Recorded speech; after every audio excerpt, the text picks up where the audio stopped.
السلام البنات، كي دايرين؟ لاباس عليكم؟ نتمنىكم تكونوا بخير وعلى خير. شكرا لكم على التعاليق الزوينه اللي كتخليو ليا، وكنبغيكم بزاف بزاف. الله يسهل عليكم. اليوم البنات غادي نشارك معكم روتيني المسائي، اقتراح الكوتي والعشاء، وخليكم معايا حتى الاخر.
ودابا البنات غادي ندوزو باش نوجد معكم واحد الكيك ديال الحامض. المقادير عندي هنايا 3 البيضات، عندي هنا كاس ديال العنبه ديال الزيت، وهنا كاس ديال السنيده، وهنا عندي نص كاس ديال الحامض، غنزيد عليه نص كاس ديال الماء.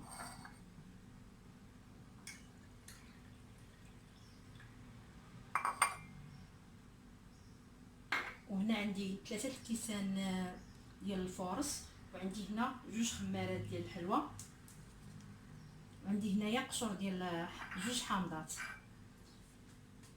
غادي ناخذ هاد كاس ديال العصاره، غادي ندير فيه هاد البيض، ندير واحد القبصه ديال الملحه،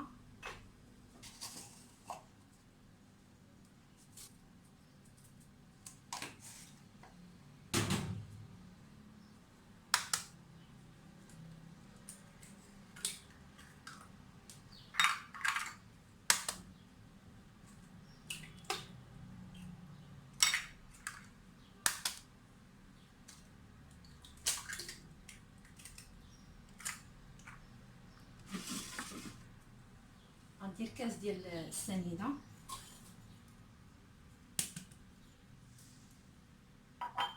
غندير هاد كاس ديال الحامض، نص اللي مخلط ما بين الحامض والماء،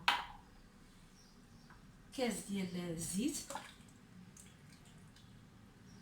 غنديرهم يتخلطوا في الماكينه ونرجع لكم.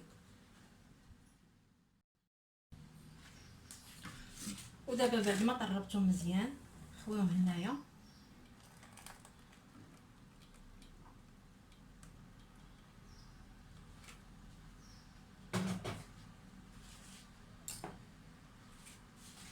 صافي. دابا غادي ندير الفور ديالي،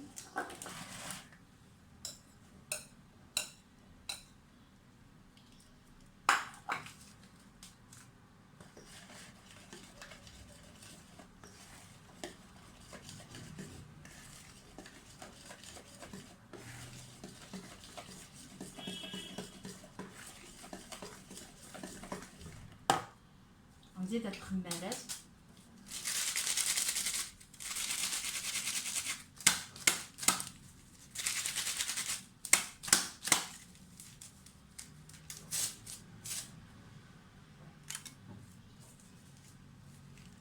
الفورص انا راه مغربله هنايا، ضروري البنات ما تغربلوا الفورص باش تجيكم الكيكه طالعه وزوينه.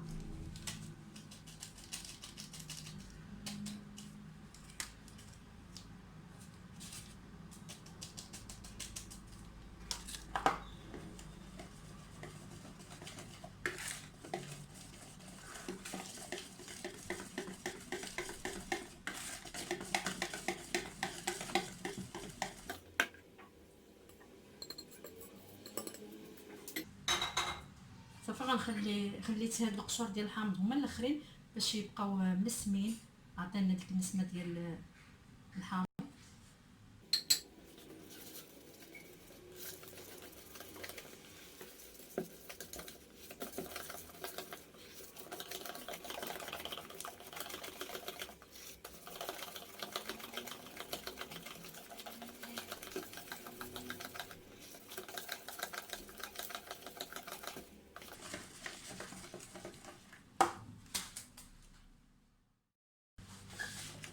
بعد ما خلطتها مزيان، خلطوه مزيان باش تطلع معكم، باش تطلع لكم كيكه ناجحه.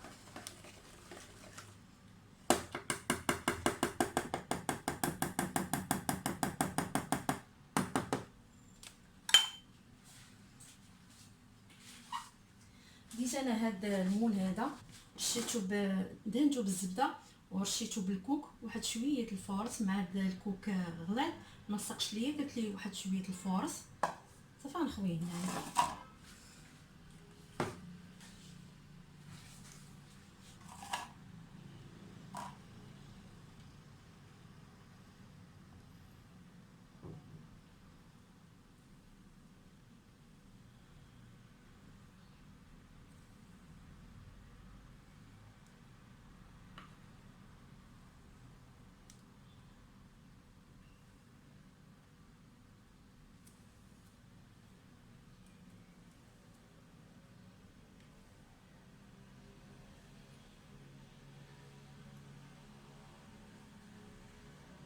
صافي كما كنقول لكم الفران يكون بارد دخلوه الطيب. واحد النصيحه البنات، ملي تكونوا تخويو الكيك حاولوا ما تقاش الكيكه هاد الجوانب هادو هما اللي ما كيخليوش الكيك يطلع من هنايا، من هاد الجوانب هادو ما خصش الكيك ما خصش العجين تلصق لكم هنايا في هاد الجوانب، تخويوها نيشان هنايا. صافي دابا غندخلها للفران. دابا غندوز نوجد معكم المخلفه. عندي هنايا المقادير، عندي هنا جوج زلايف ديال الماء دافي بعبار هاد الزلافه، عندي هنا زلافه ديال الفورص وزلافه ديال الفينو، عندي هنا واحد شويه ديال الملحه، واحد قبصه شويه الملحه، واحد خماره ديال الحلوى، وعندي معلقه ديال الخميره حبيبات فوريه كبيره، ومعلقه السنيده، وبيضه نسيت ما حطيتهاش، وبيضه. غادي ناخذ هذا الخلاط الكهربائي، غندير فيه كل شيء. غندير الماء هو الاول،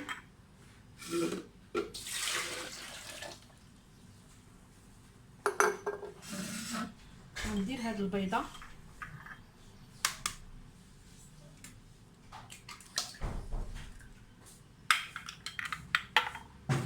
غادي ندير هاد الزلافه ديال الفينو، غندير معلقه ديال السنيده ومعلقه ديال الخميره، غنزيد عليه هاد زلافه ديال الفورص،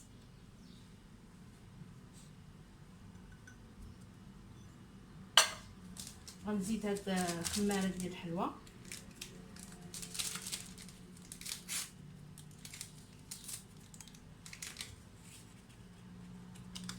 وغندير الملحه. نسيت قلت لكم قبصه، لا الملحه كافيه اللي غادي تملح لينا هاد المخنفر. صافي غنديرو في طرب مزيان في الماكينه.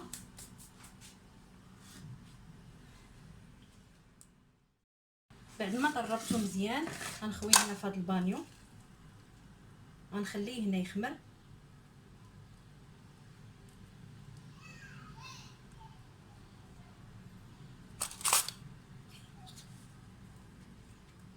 نتوما الا خفتوه ما يتخلطش لكم الخليط مزيان، خلطوه في شي بانيو عاد ديروه في مولينكس يطحن لكم. انا درت الماء هو الاول، حيت الا درتو الدقيق هو الاولاني غادي ما يتجمع لكم وما غاديش يطحن. الاحسن ديروا الماء هو الاول، ولا خلطوه بحال هكا في البانيو عاد ديروه هنا في الماكينه يطحن.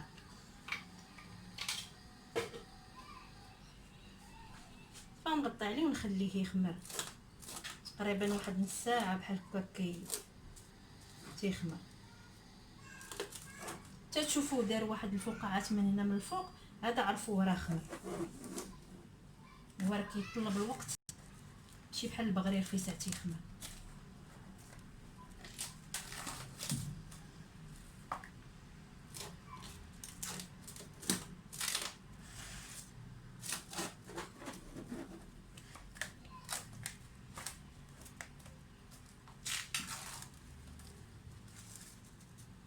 فندير عليه شي مانطه ونخليه يخمر.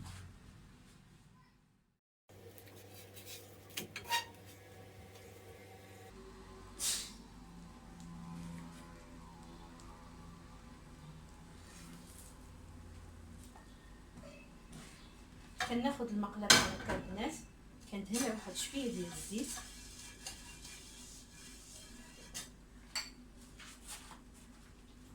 وكندير فيه الخضر،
ندير فوق منه واحد شويه الزيت بحال هكايا.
هانتوما البنات. صافي انا نبقى مستمره تنكملو كامل في الطياب. بعد ما كملتو في الطياب البنات هانتوما كيجي زوين. غادي دابا نعمر واحد بريريط ديال اتاي، وهذه الكيكه اللي بعد ما طابت حتى هيايا كتجي زوينه حتى هي. غنعمر دابا واحد براد ديال اتاي، غنديروا الكوتي ديالنا. وعلى فكره البنات هاد المخنفر كتبغيو دهنوه مزيان، ماشي بحال الدهين ديال البغرير، كيبغي يدهن مزيان. يلا يجي هو هذاك، الا ما دهنتوش مزيان كيجي ناشف. غندير ليه شويه الزبده والعسل وندهنو وصافي، وغنديروا الكوتي ديالنا ونرجع معكم. المهم البنات دابا دزت باش غادي نوجد معكم سباكيتي للعشاء بالكفته ديال الدجاج. كتجي لذيذه وزوينه على الطريقه ديالي. هنا خديت الكوكوط، درت فيها الماء تغلى، غندير فيها دابا شويه ديال الملحه، غندير شويه ديال الزيت العود،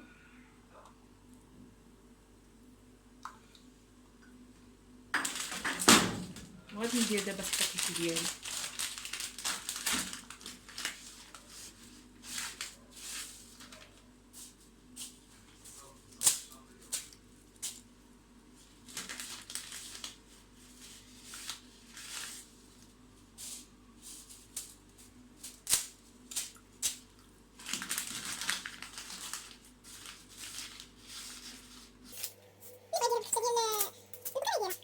الدجاج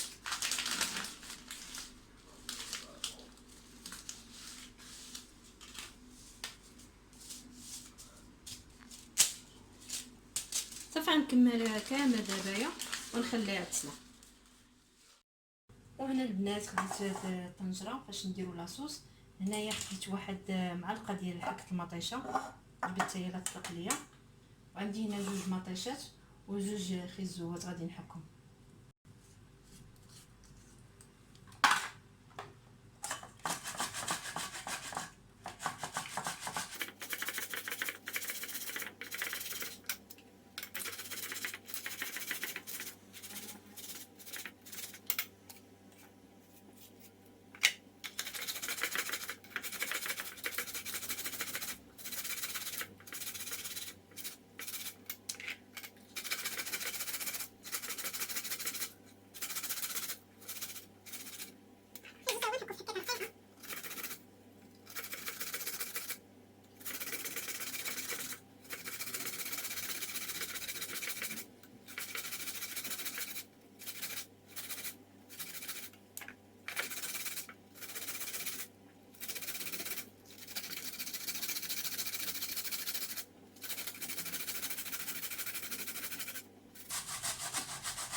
وعندي هنايا واحد جوج دروس ديال الثومه تا هما غنحكهم.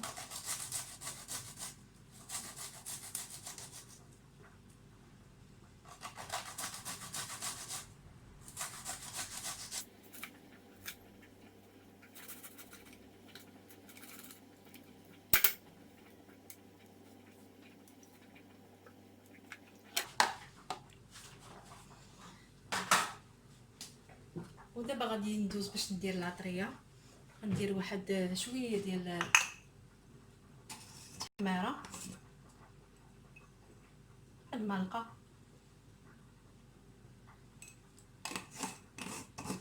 وشويه ديال البزار،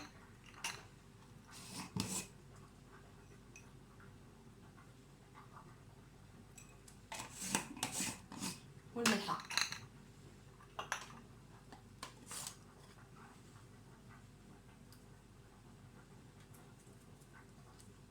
هاد الملحه عندي انا ما مالحاش، غتشوفوني كثرتها ما مالحاش. وغندير زيت العود،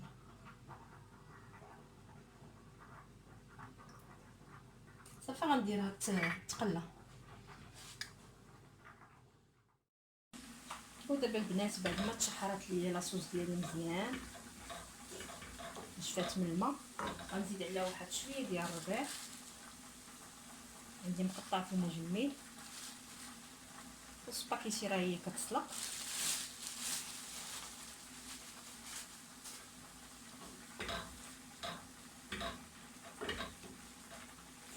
صافي نخلطوه واحد شويه ونحيدو باش تبقى فيه ديك النسمه ديال الربيع.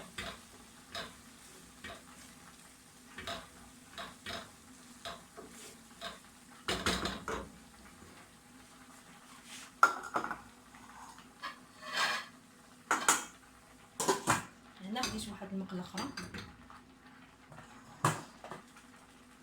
ندير فيها الزيت،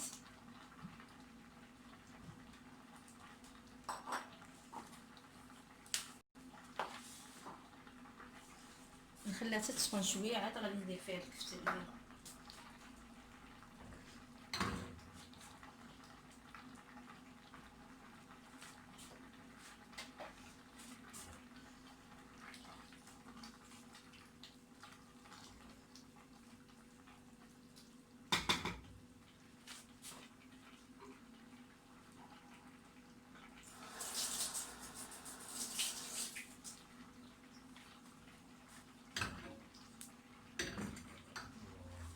صافي دابا غادي نزيد هنايا خديت الكفته كل واحد على حساب المستطاع ديالو.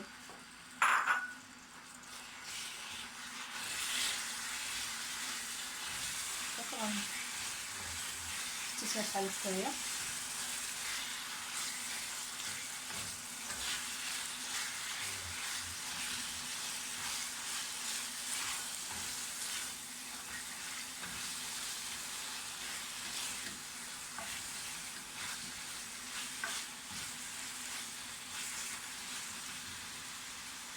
نزيد واحد شويه الحماره،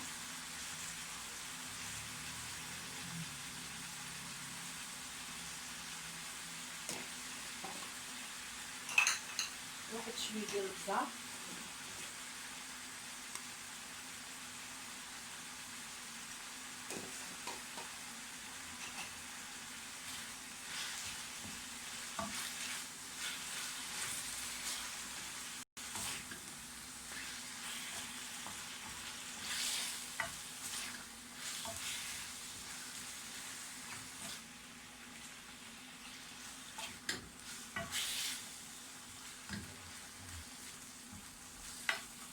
ندير واحد شويه ديال الملحه،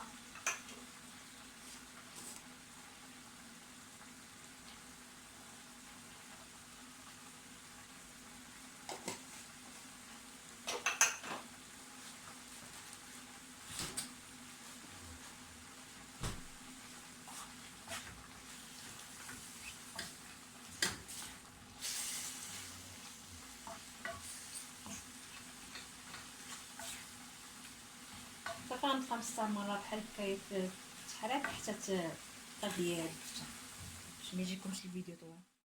وهنا البنات بعد ما طابت لي الكفته ديالي دابا غادي نزيدها على هاد لاصوص هذا.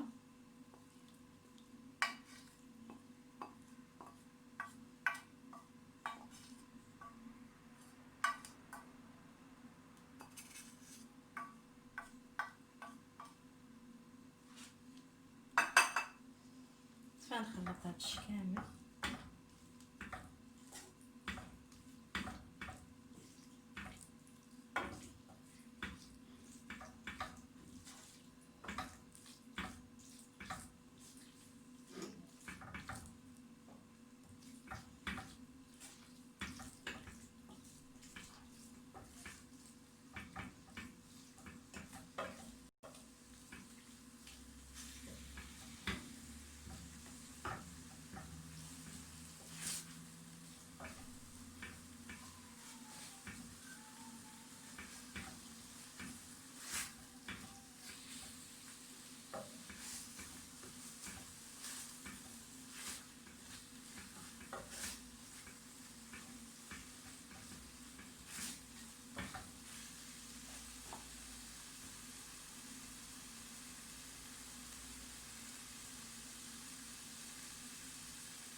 صافي دابا غادي ندير على السباكيتي ديالي.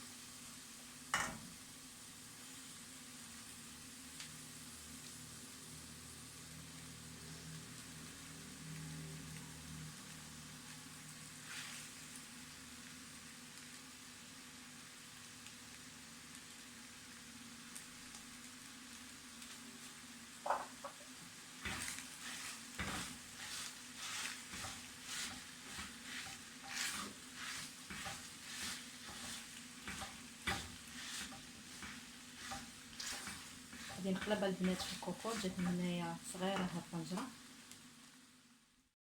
صافي درتها هنا في هاد الكوكوط. حيت الطنجره جاتني صغيره، داك نص كيلو ما فاتنيش هادي. وغنخلط هادشي كامل بحال هكايا تشرب لي هاد سباكيتي هاد لاصوص. غادي نذوقها. جاتني ناقصه في الملحه، غادي نزيد واحد شويه الملحه.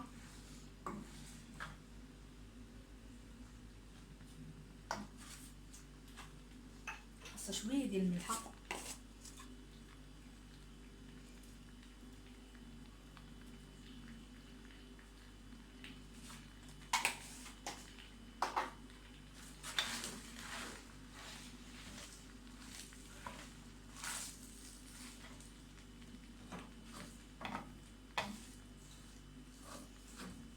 صافي نتلاقاو في الشكل النهائي. المهم البنات، كان هذا هو الاقتراح ديالنا ديال العشاء. الصراحه هاد سباكيتي كتجي على الطريقه زوينه ولذيذه. نتمنى تعجبكم البنات، وزينتها بواحد شويه ديال الفرماج من الفوق. وما تنسونيش البنات من الدعم ديالكم، وبسلام عليكم حتى الفيديو اخر ان شاء الله.